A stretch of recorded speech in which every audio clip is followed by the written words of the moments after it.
Ayan guys, nagluluto ako ng masarap na papaitan. Ayan, ang sarap. Puro sili at sibuyas. Ang sarap yan guys. Ang sarap ng sabaw. Tamang-tama, maulan. Ayan guys. Ito ang masarap sa panahon na maulan. Ayan ang aking masarap na papaitan. Sarap sabaw. Yummy. Maya-maya lang pwede na tayong kumain. Sarap. Ayan, kain na kami. Papaitan ng ulam.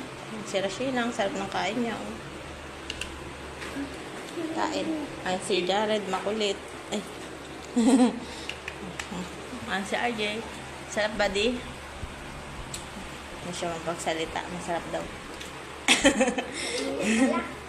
Ang init. Mainit? Ang lamig-lamig ka. Ay, malamig na. Mainit yung kain. Kasi ako ng sobrang. Uy. Kasi hindi pa nakakain si Jared. Hindi ko kami daw. Sarap, Red. Good daw, good. Sana. Kain